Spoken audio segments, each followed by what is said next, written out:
অধিকাংশ যারা যোদ্ধা আছেন তাদের একটা ডায়লগ থাকে, দেখবেন, বাঁচলে গাজী মরলে শহীদ। এখন লড়াইয়ের মাঠে লড়াই করতে গিয়ে শত্রুর হাতে মারা যাওয়া সেটা একটা জিনিস, কিন্তু আমার জীবনটা বাজি রাইখা আমি শত্রুকে পরাজিত করব, এটা কিন্তু ভিন্ন একটা সাহসের বিষয়, তাই না? যে আমার জীবন আমি উৎসর্গ করে দিব, কিন্তু বিনিময়ে শত্রুপক্ষের 2-4-5 জনকেও সাথে করে ওই পারে নিয়ে যাব। অর্থাৎ আমি জেনে শুনে বোঝে মৃত্যুকে আলিঙ্গন করার একটা চুক্তি।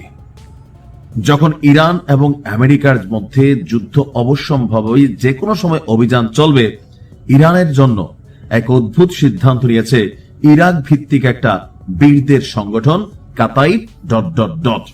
সাদা কাফনের কাপড় পরে একটা চুক্তিনামার মধ্যে তারা স্বাক্ষর করতেছে। কেন? আসুন দেখি। গতকালকে একটা প্রতিশ্রুতি পূর্ণ করতে এই যারা নিজের জীবন বিলিয়ে দেবেন এই টাইপের যারা আছেন, এই জন্য স্বেচ্ছাসেবক ফর্মে নাম লিখিয়েছেন বেশ কিছু সদস্য।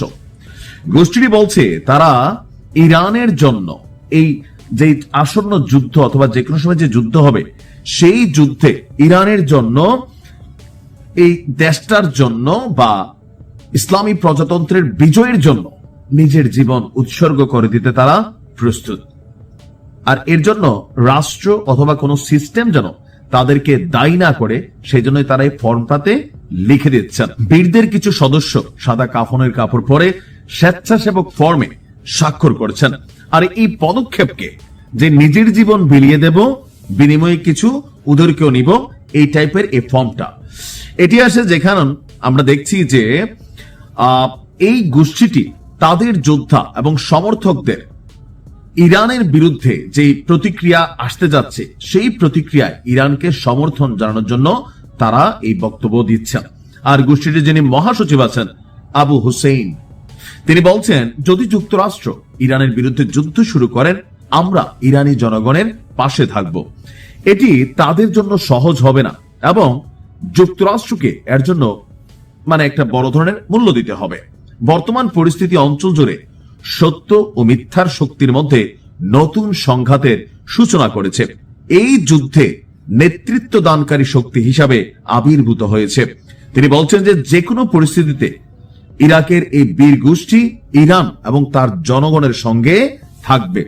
এমনকি এই লড়াইয়ে নিজেদেরকে তারা ইমপ্লিমেন্ট করবে। কিভাবে করবে, কেমনে করবে, এটা হচ্ছে প্রশ্ন।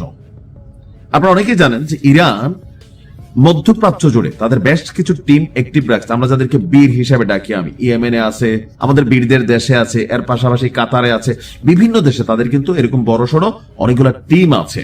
আর এই টিমগুলোকে যখন এরকম বিশেষ সিচুয়েশন আসে তখন ফুল টিম কি পরিমাণ আনুগত্য, আপনি এটা একটু বোঝার চেষ্টা করেন। পরিবার আছে, সংসার আছে, পৃথিবী অনেক সুন্দর, কিন্তু তারা মনে করছে যে নিজের জীবন বিলিয়ে দেব আর সাথে 2-4টা নিয়ে যাব, কারণ জানে যে সরাসরি আমেরিকার বিরুদ্ধে লড়াই করার মতন শক্তি আসলে কিন্তু রাশিয়া ছাড়া বা 2-1টা দেশ ছাড়া কারোরই নাই।